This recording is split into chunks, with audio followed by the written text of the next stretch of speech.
Windows R. Olá, sejam muito bem-vindos para mais uma videoaula do curso R, Programação em R nível intermediário. Estamos hoje com a nossa aula 27, caracterizando melhor o ambiente R. Eu sou o Ben David e estamos iniciando uma sequência de aulas de um modo mais médio a avançado sobre o ambiente R. É bom lembrar que algumas formalizações que iremos falar sobre o ambiente R já damos pelo princípio da situação de que vocês já assistiram a nossa sequência de videoaulas do nosso módulo básico. Então, para aqueles que estão pegando agora essa aula 27, sugerimos você revisitar essas videoaulas, foram 25 aulas. Para os que estão acessando pela primeira vez, sejam muito bem-vindos. Peço-lhes para que acessem a nossa página bendavid.github.io. Na opção Cursos, vocês irão para essa página do qual nós temos esses cursos e o nosso curso específico é o curso R. Clicando aqui em curso R, você vai ter 3 módulos, do qual o que nós estamos agora é no nível intermediário. Dentro do nível intermediário, você tem aqui a sequência de informações iniciais sobre o curso e aqui em material você irá ser redirecionado para a página do nível intermediário. Aqui nessa página do nível intermediário você tem todo o sumário e as seções seguintes dos quais nós temos agora são os materiais para este módulo, que são os slides da aula, do qual nossa aula de hoje já está aqui disponível para baixar. E os scripts eles vão sendo alimentados à medida que nós vamos avançando no curso. Temos também uma sequência, uma página específica via Chime, do qual, se vocês não tiverem o R instalado, vocês podem acompanhar nossas aulas executando as linhas de comando por essa página aqui, que é o curso R via Chime. Bem, aqui está todo o material para essa sequência de aulas que nós vamos decorrer. E aí, ao final dessa videoaula, peço que vocês complementem com o material escrito que está aqui na página. Vamos lá para a nossa aula. Então aqui, nesse caso, da programação em R nível intermediário, queríamos começar caracterizando melhor o ambiente R, dando uma descrição mais detalhada sobre as suas características em termos de linguagem.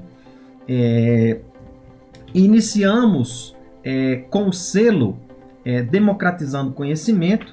Para quem quiser ter mais detalhes sobre esse selo, vão até o link dessa nossa videoaula, vocês clicam nessa imagem Democratizando Conhecimento e aí vocês são redirecionados para mostrar toda a nossa filosofia de trabalho. Bem, iniciamos com a seguinte pergunta: o R, ele é uma linguagem, programa ou ambiente R? Bem, iniciamos pela definição de linguagem e dizemos que o R é uma linguagem interpretada, porque a gente sabe que as bases do R, ela por não ser uma linguagem pura, ela tem por trás bases como a linguagem S, do qual em alguns materiais dos próprios materiais do R, o define como um dialeto da linguagem R, como se fosse uma extensão da linguagem R. Temos também a linguagem C, para execução de algoritmos de alto desempenho, do qual o R foi desenvolvido pensando no sentido de ter uma maior velocidade nas suas execuções. Parte dos algoritmos da base do R foram desenvolvidos em C, como também em Fortran, assim também como pela própria linguagem R. Então, ela é uma linguagem interpretada nesse aspecto. Alguns livros e materiais o definem como um software, mas o software nos dá a impressão de ser aquele conjunto de códigos fechados, do qual a gente não consegue fazer complementos, implementar, né, nossas linhas de comando, algo que não esteja implementado em softwares, dificilmente você consegue dar a sua contribuição. Então, como uma melhor definição do R, nós vamos o definir, e aí a gente vai seguir em alguns momentos falando como linguagem ou como ambiente de software, por termos um conjunto, uma arquitetura bem definida e desenhada, planejada, no sentido de que o usuário não vai estar apenas como usuário, mas também como desenvolvedor. Ele pode sim implementar e contribuir dentro dos seus algoritmos, problemas, para o próprio ambiente R. Então a gente deixa nesse contexto de ambiente R, pensando que esse ambiente inclui a manipulação de dados, operações com matrizes, coleção de ferramentas para análise de dados, criação e apresentações gráficas para as apresentações de dados. A linguagem inclui condicionais, fluxos de controle, funções recursivas, definição pelo usuário e recursos de entrada e saída. E essa série de itens aqui, ela é da própria definição da página do R, no sentido de que dentro disso aqui tudo, ela por não ser uma caixa fechada, o usuário pode estar na condição também de desenvolvedor, no sentido de também contribuir com algo mais. E aí a gente vai vendo e percebendo ao longo dos anos uma contribuição muito significativa, principalmente do grupo do RStudio, que vem nos proporcionando coisas magníficas quanto à documentação, relatórios que podem ser desenvolvidos no próprio R. Então, a partir desse momento, ou nós vamos caracterizar o R como ambiente, pensando em toda essa arquitetura para análise de dados, mas também para a exploração e a apresentação desses dados, né? Uma forma apelativa de tentarmos apresentar, não pensando no modo pejorativo de que apelativo é tentando forçar que determinados resultados aconteçam. Não, mas tentando mostrar de forma mais clara evidências e características que os dados possam apresentar. Então, nós iremos definir daqui para frente ou como ambiente R ou como linguagem. Nesse modo, agora pensando no contexto de linguagem, o ambiente R a gente o define como um software livre de código aberto com licença GNU. Isso aqui nós exploramos bem, e aí no nosso livro, se vocês vierem aqui no módulo intermediário, né? Se vocês vierem aqui na barra de navegação em curso R, nós temos um link específico que nos dá acesso ao livro desse curso que está em desenvolvimento, em parceria com o colega Diego Arthur.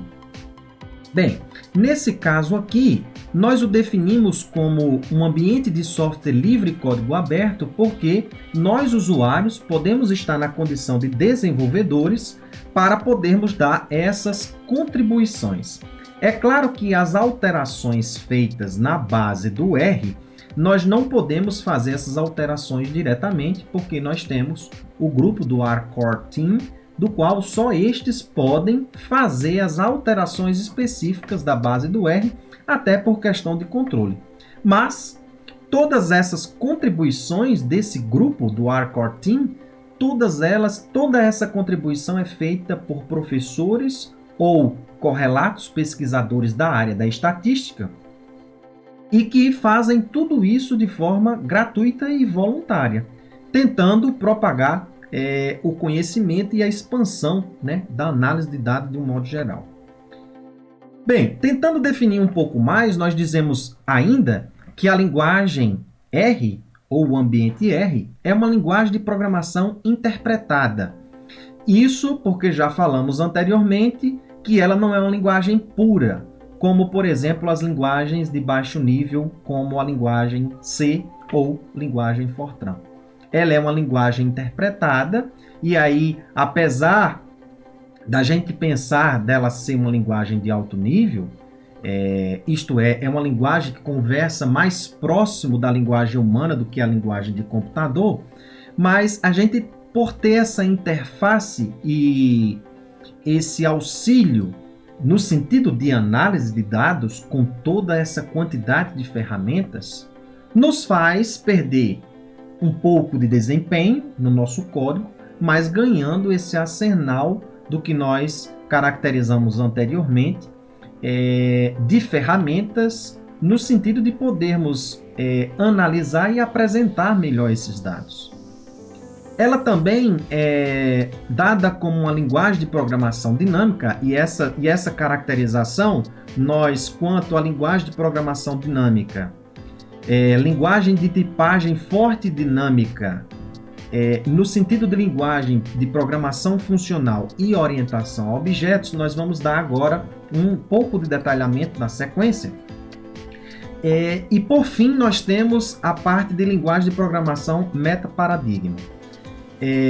Essas de linguagem de programação interpretada até de linguagem de programação orientada a objetos, nós queremos mostrar para vocês nessa aula do potencial que essa linguagem tem e de caracterizações que a linguagem pode lhe proporcionar.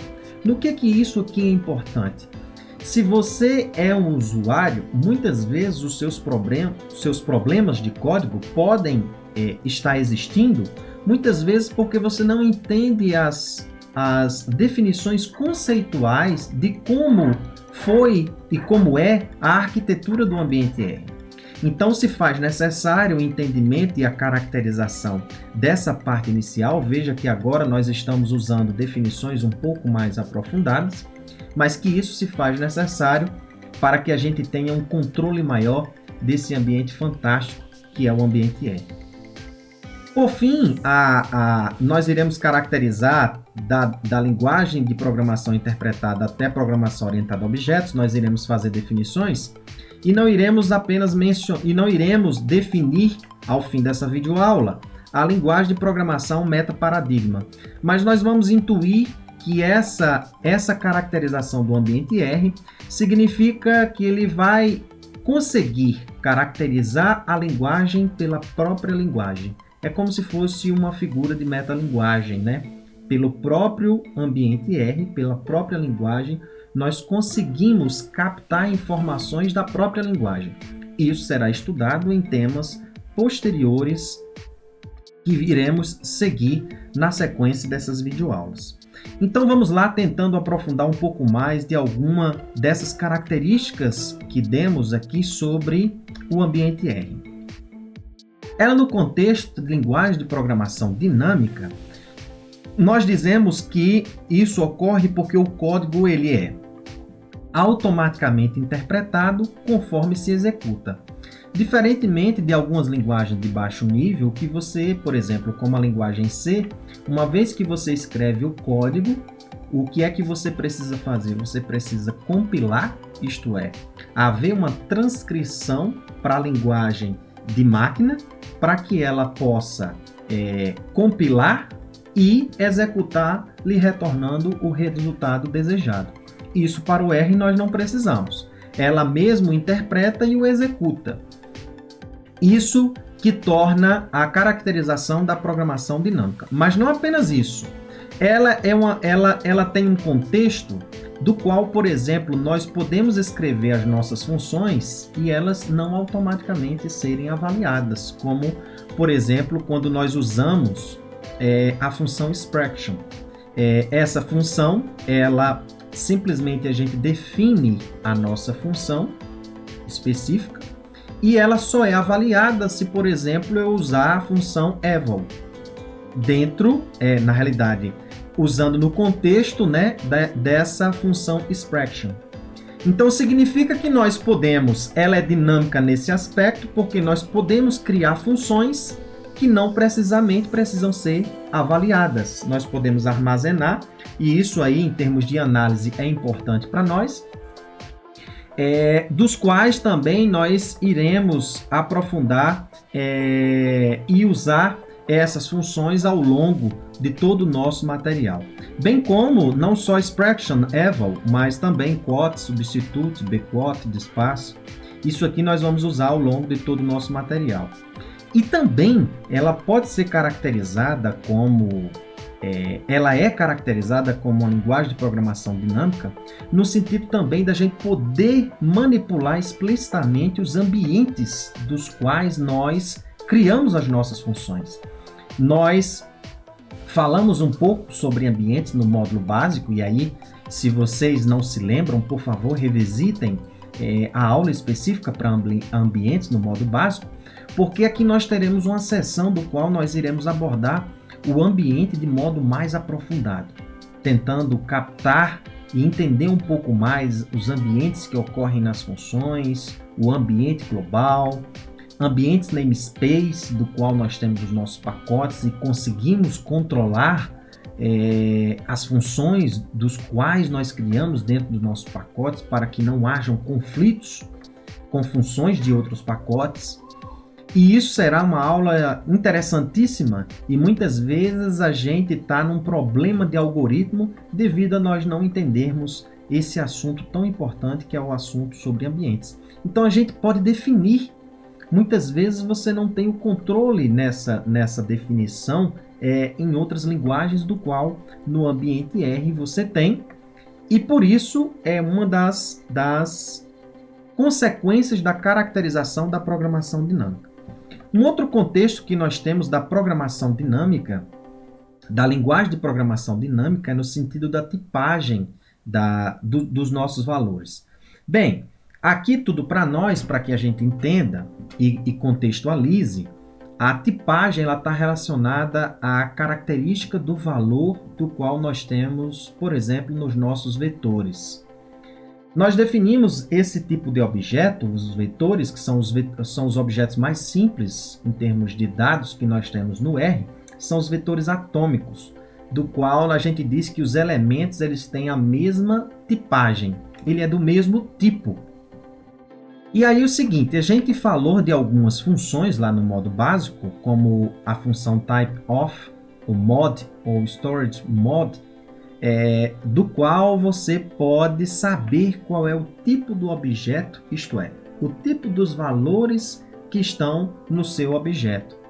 E aqui a gente diz o seguinte, o que ocorre e o fato dela ser uma linguagem de programação forte é no sentido de que todo objeto no R ele tem um tipo, ele é tipado. Então, e ele é na condição dinâmica, porque, por exemplo, aqui pegando um vetor atômico, a gente sabe que a definição de um vetor atômico no R é aquele objeto do qual ele recebe valores de mesmo tipo. Só que aqui o que acontece? Perceba que eu tenho aqui um objeto true do tipo lógico, do qual eu crio e associo ele a um nome, que é um vetor, de nome vetor. Então, quando eu peço o primeiro typeOf desse vetor, ele me retorna logical. Observe que nós estamos utilizando o typeOf ao invés do mod, porque a tipagem que nós estamos interessadas são aquelas tipagens que estão associadas à linguagem C. Por quê? A maioria dos pacotes, a maioria das funções que nós temos do pacote Base, que é um dos pacotes mais importantes na base de pacotes do R, isto é, aqueles pacotes que são instalados ao você instalar o R, e quase todas as funções são feitas principalmente na linguagem C. Então, quando a gente quer criar funções e precisa entender a tipagem, elas vão estar mais relacionadas à tipagem da linguagem C do que das demais que nós temos na arquitetura do R. Por isso, nós vamos usar a função typeOf para isso, pois essa função ela nos dará a tipagem relacionada à semelhança que temos na tipagem da linguagem C. E aí o que acontece? Eu associei o vetor apenas um valor true, que é do tipo lógico, mas também nesse vetor eu indexei no segundo elemento que não existe nenhum valor, o valor 1. E aí eu aumentei, quer dizer, eu acresci nesse objeto, vamos entender assim, mais um elemento, do qual mais um elemento que eu adicionei, agora ele não é mais um elemento lógico. Quando eu peço o type of, ele agora é um double, isto é, um número real. Isso é uma linguagem de computação que nos indica que esse número ele tem uma dupla precisão. Tá? Mas vamos entender em termos matemáticos como um número real. Bem, ora, o que é que aconteceu? Aconteceu que esse número antes, esse vetor era do tipo lógico, e agora ele foi o que a gente chama coagido.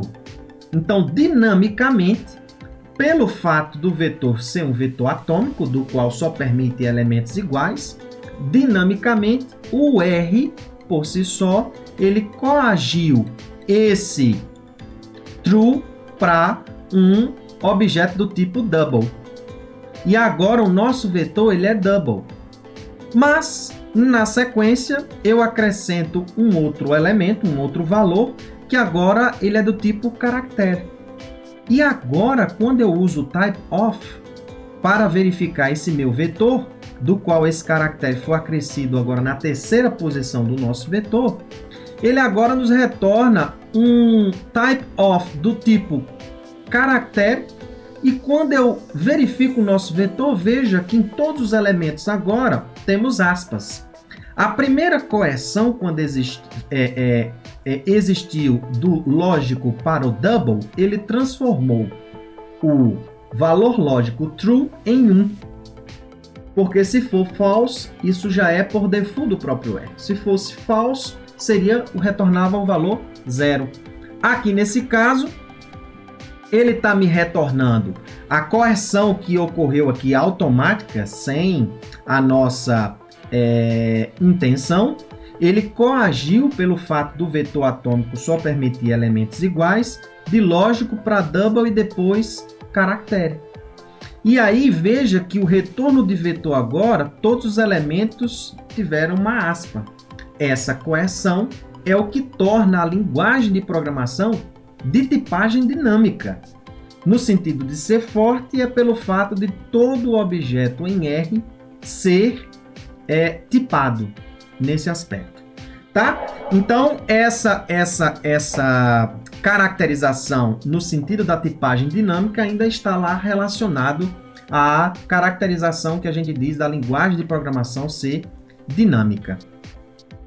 E aí a gente entra num outro contexto muito interessante no R, que é a sua característica de programação funcional. Essa característica ela é mais importante do que a característica de linguagem de programação orientadas a objetos.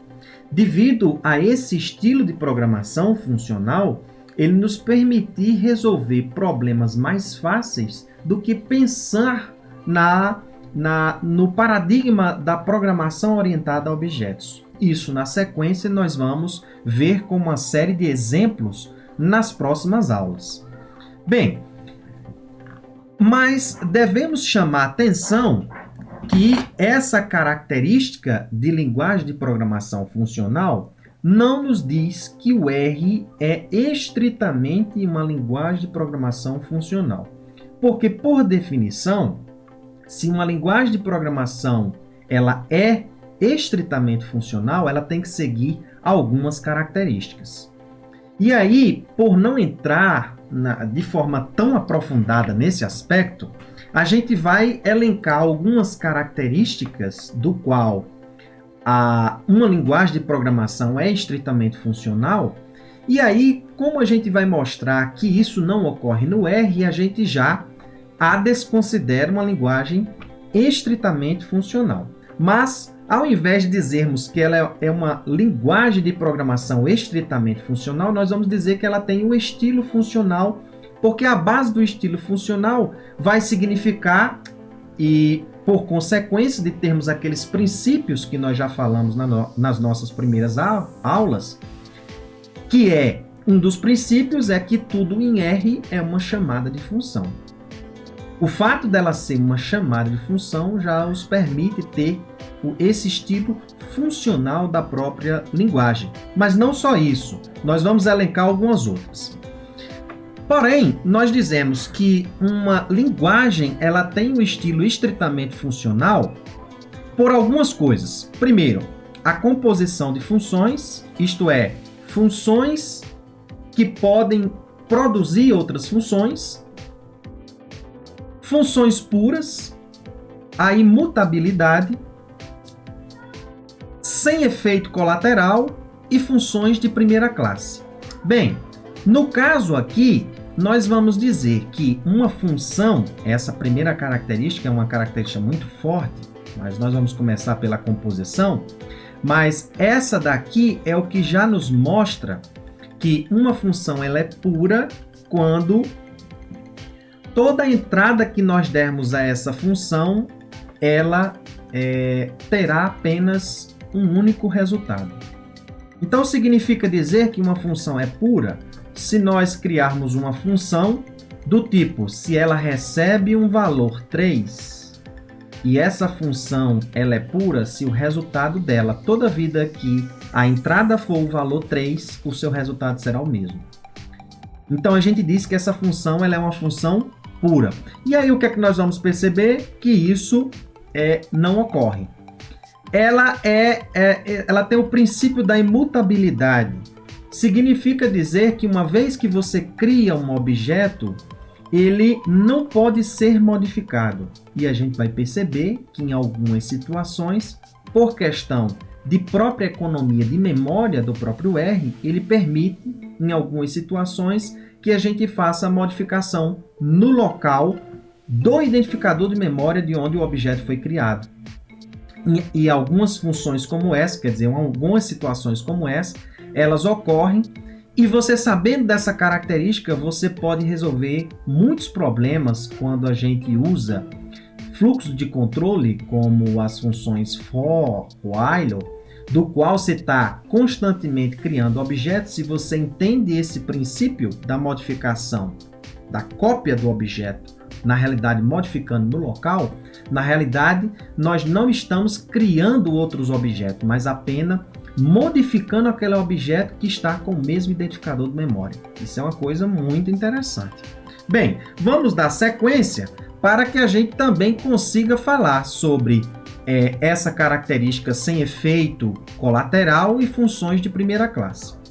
Então a gente vai perceber que por essas situações aqui, de algumas situações de objetos em R poderem ser mutáveis, terem efeitos colaterais e não serem funções puras, é o que nos diz que a linguagem R ela não é estritamente funcional.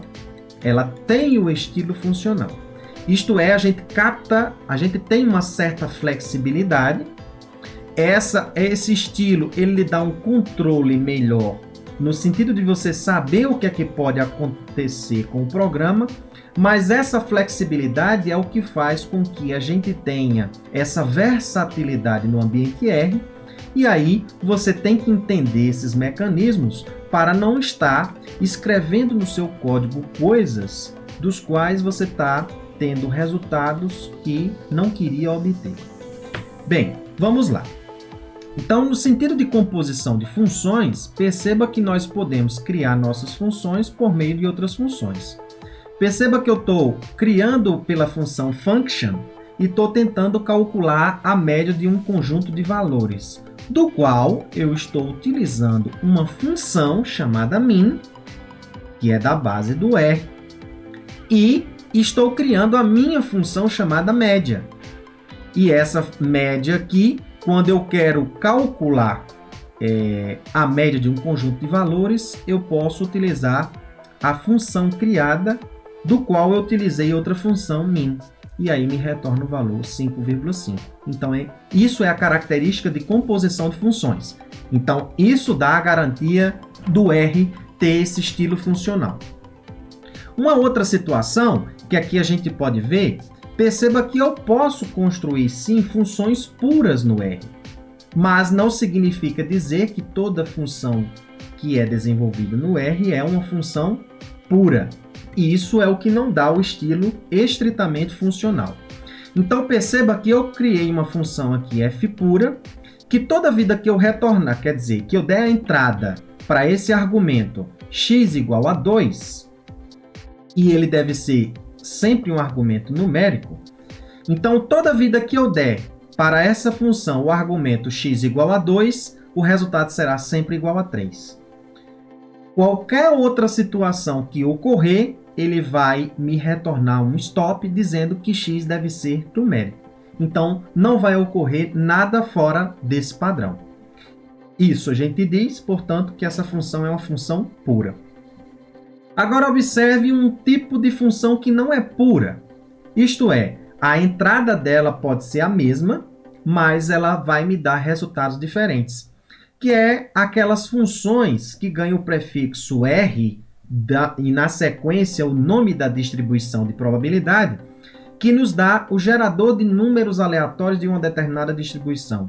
Então aqui eu tenho uma função que nos dá uma amostra aleatória de uma distribuição normal com média igual a 0 e variância 1.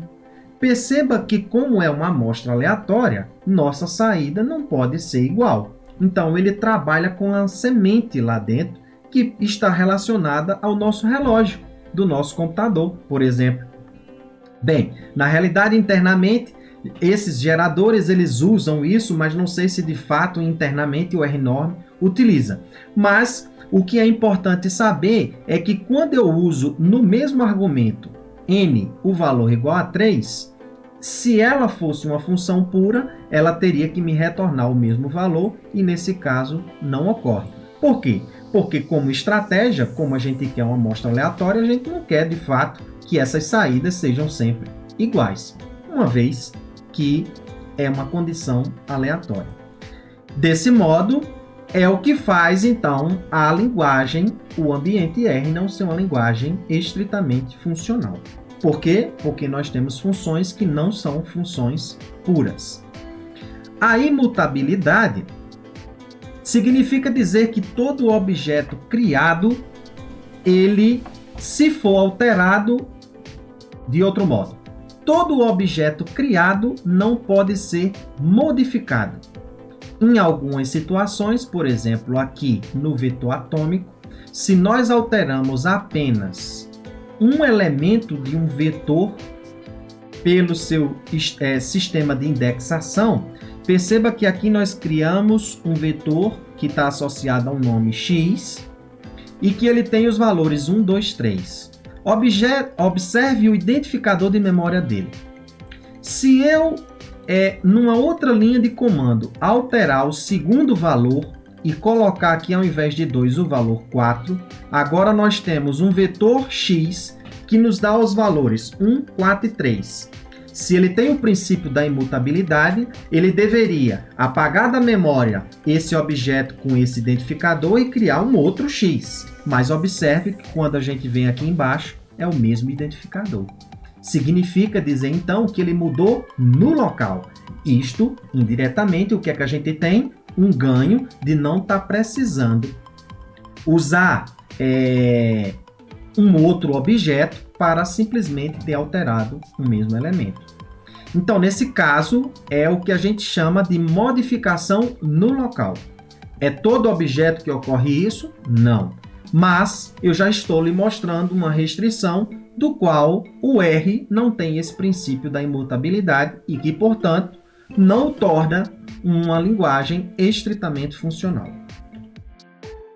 Uma outra coisa que nós temos dentro da linguagem funcional, isso aqui é um ganho que nós temos da linguagem R, que ela é um dialeto da linguagem S, que não ocorre na linguagem S, é ter o seu estilo funcional com escopo léxico. Significa dizer que quando nós criamos uma função, ela capta internamente, dentro do seu corpo da função, os objetos que estão no ambiente em que a função foi criada. Então, observe que aqui nós criamos uma função chamada funcal e que aqui internamente eu não tenho nenhum objeto criado associado ao nome n. O que é que vai acontecer aqui? Criei essa função. Ao chamar essa função sem argumento algum, perceba que lá dentro eu tenho uma função print, que ela existe na base do R, mas ela está printando um objeto associado ao nome n. Mas aqui interno eu não criei nenhum nome n. Observe que esse nome foi criado no ambiente global, que foi o ambiente onde a função foi criada, funcal. E ele consegue ter essa flexibilidade, por isso do termo escopo léxico, porque ele permite a função, né? Ela permite captar todos os objetos aonde ela foi criada. E aí ela me retorna o valor 10. Mesmo que internamente eu não consiga ter criado o objeto associado ao nome n, mas o fato dela ter funcal está num ambiente em que já existia um objeto 10 associado ao nome n, ela internamente consegue captar esse valor. E aí nos retorna o valor 10. Esse é um primeiro exemplo da característica do escopo léxico. O segundo exemplo é que nós dizemos que as variáveis criadas ou alteradas dentro de uma função permanecem na função. Então perceba aqui o seguinte, nós criamos aqui novamente um objeto 10, observamos aqui o identificador de memória do objeto 10, e aí nós criamos uma função de novo chamada funcal. Só que agora nós temos algumas linhas de comando internamente dessa função. Primeiro nós vamos printar o n, e aí veja, eu vou criar um outro objeto que agora é associado ao mesmo nome n, só que agora o objeto é um objeto 15, então automaticamente eu vou ter um outro identificador e de novo vou printar o n. Aí perceba, nesse caso aqui eu venho e vou imprimir funcal. O que é que vai acontecer? Veja, ele pegou funcal, imprimiu o valor 10, que foi a primeira entrada que ele captou do ambiente global, criei um objeto lá dentro, 15, associado a um n, e ele automaticamente me imprimiu esse n agora, que internamente não é mais 10, é 15, perceba que é um outro objeto agora, só que quando essa função ela fecha e que imprime o resultado, ou seja, se desligou essa função, o que acontece? Quando eu peço para imprimir n, perceba que ele me retorna 10. Ou seja, o que é feito aqui dentro, fica aqui dentro. Ele não passa para o local onde a função foi desenvolvida. Então, perceba essa versatilidade do escopo léxico. Dentro da função, eu consigo captar o que está fora, mas o que eu desenvolvo internamente da função, eu não passo para fora dessa função. Quando a função é executada, se fecha esse ambiente e ele não interfere no ambiente externo aonde essa função foi desenvolvida. Então perceba essa segunda característica de escopo léxico do estilo funcional.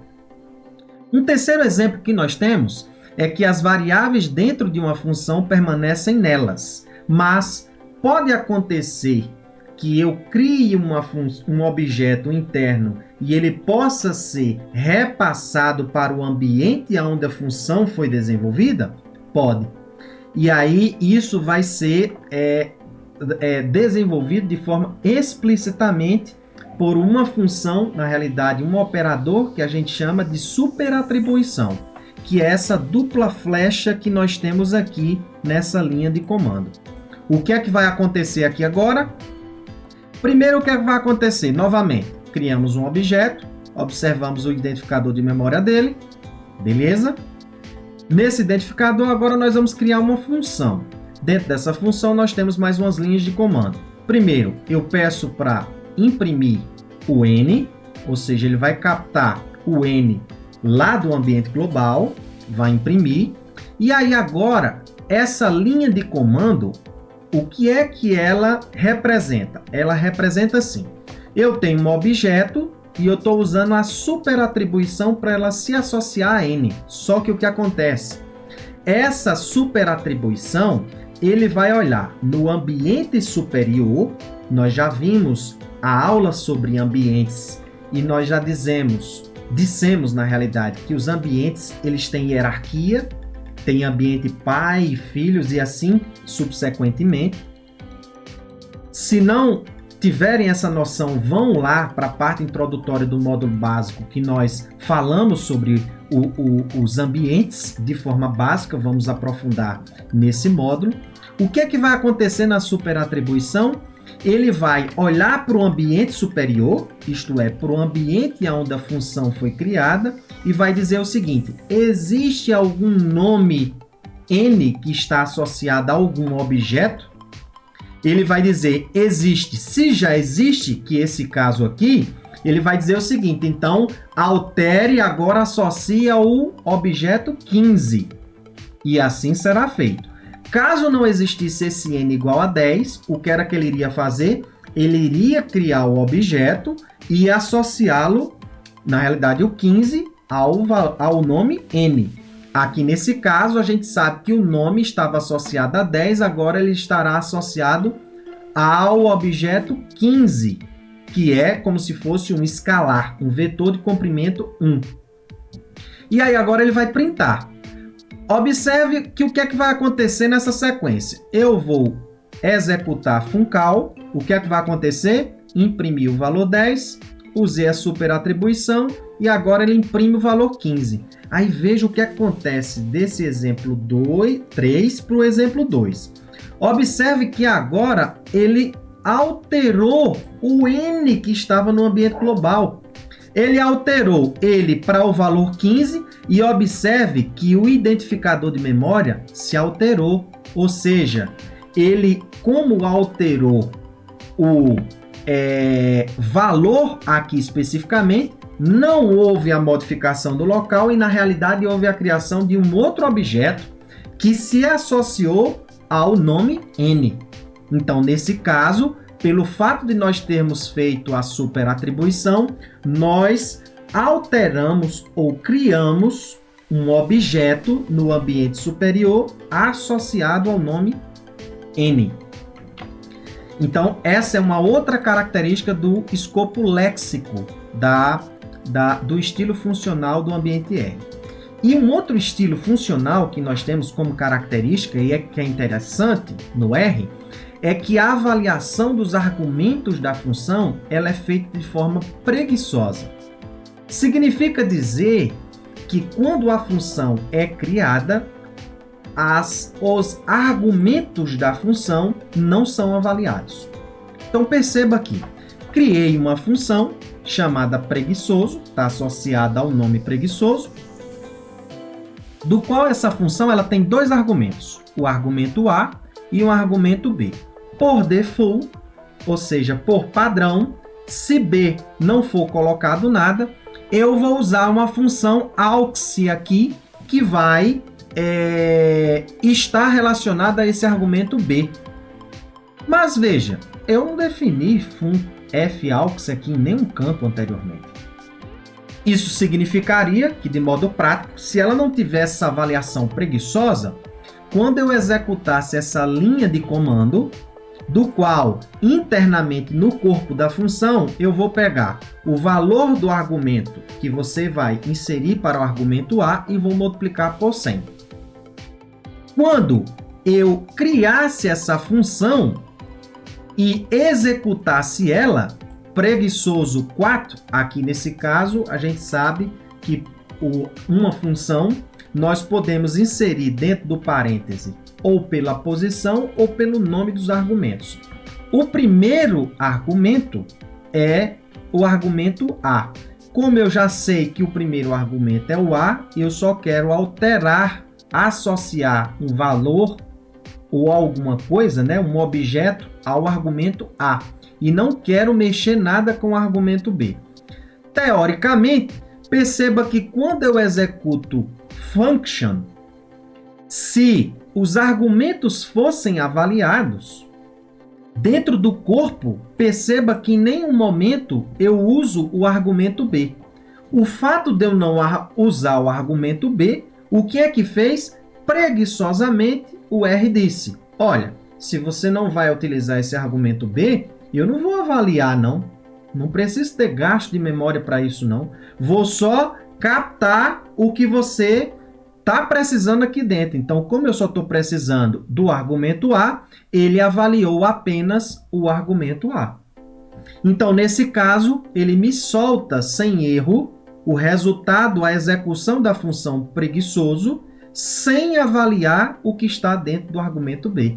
Isso é o que torna o estilo funcional das funções criadas em R serem avaliadas preguiçosamente. Isso é uma característica também interessantíssima.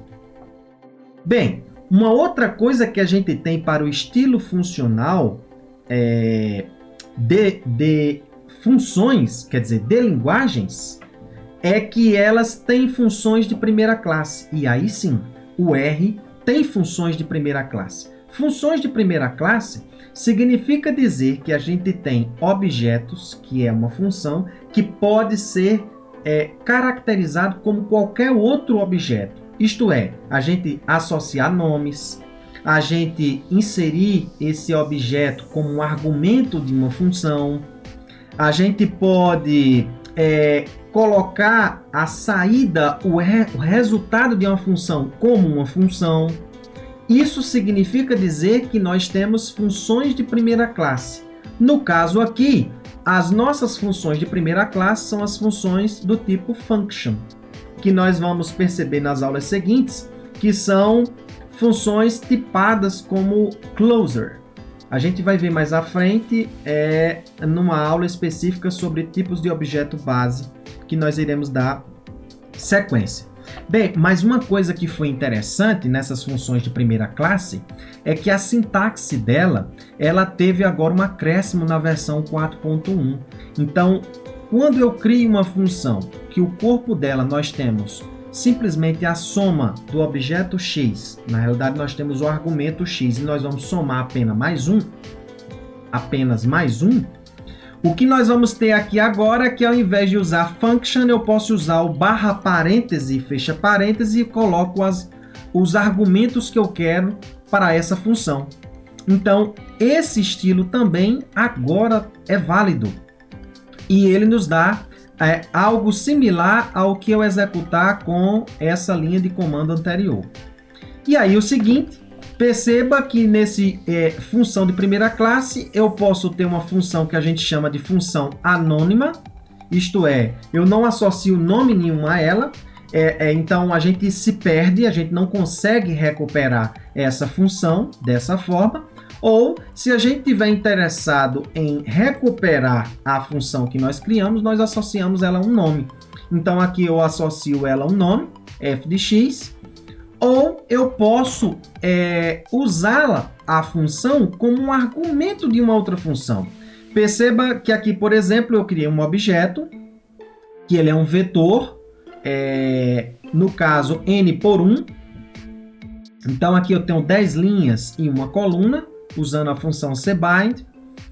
E eu estou usando agora uma função chamada apply, em que um dos argumentos dela é uma função.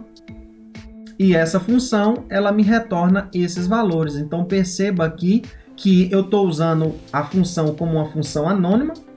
Então, eu não precisei, por questão de criar mais um objeto, que é um nome para associar a um outro objeto, que é um vetor. Então, não precisei ter gasto para isso. Simplifiquei o meu código e simplesmente usei como função anônima. Eu posso também utilizar aqui, perceba, no operador binário, agora o pipe nativo. Esse operador largamente utilizado aí na família de pacotes Tidyverse. Agora nós temos também para a versão 4.1 do R, o operador nativo do R, que agora ao invés de ser porcentagem, desigualdade superior, porcentagem, é só agora barra desigualdade superior. A única diferença que nós vamos ter é que nós vamos precisar, além do nome da função, abrir e fechar parênteses. Mas esse operador deve-se deixar claro que esse primeiro operando ele vai entrar no primeiro argumento da função que estará no segundo operando. E aí, de forma que nosso retorno, nós vamos ter aí o resultado 5.5. Bem, o outro estilo que nós temos é que a gente, apesar de sempre estar falando em objetos R, a gente pensa que tudo que está em R, apesar de ser um objeto, ele não é, nem tudo que está no R é orientado a objetos. O que é isso a gente quer dizer? A gente tem algumas estruturas básicas de objetos orientados a objetos. Isto é, de programação orientada a objetos, que são a tríade, né? Classe, objetos e métodos. No início, o R, quando foi desenvolvido, ninguém pensava, no caso, as bases da linguagem S, que é a raiz do R. O John Chambers lá, nada se pensava em programar com orientação a objetos. Esse paradigma ainda não estava se pensando nas versões iniciais da linguagem S. Mas à medida que o tempo vai passando e o R está em constante mudança, alguns sistemas foram adicionados e aí alguns objetos passaram a ter esse estilo, estar de acordo com esse estilo desse paradigma da programação, da linguagem de programação, que é a programação orientada a objetos. Então, nesse caso, a gente usa as funções is.object e para saber se alguns objetos são orientados a objetos ou não. A gente vai dar, nas próximas aulas, logo na sequência, a introdução sobre programação orientada a objetos, e aí a gente vai deixar para discutir de modo mais aprofundado nessa sequência de videoaulas. Mas que, portanto, deve-se ficar claro que nem todo objeto em R tem esse estilo de paradigma da linguagem de programação de orientação a objetos. Então, apesar de tudo em R ser um objeto, nem tudo é orientado a objetos. Bem, mas uma característica interessante para os objetos orientados é o polimorfismo. Significa dizer que aí a gente vai ter funções genéricas no R, que a gente vai perceber, do qual diversas para uma mesma função, se eu tenho entradas de objetos com classes diferentes, eles nos dão resultados diferentes. Perceba que é a mesma função summary, mas os resultados, pela característica do objeto ser diferente, nos dá resultados diferentes. E isso cria uma elegância muito grande para a linguagem de programação, esse estilo orientado a objetos. É isso que queríamos falar na aula de hoje. Dúvidas, sugestões, por gentileza, entre nas nossas redes sociais, páginas, do qual a gente está aí acessível para todos os comentários possíveis. Um abraço e até a próxima!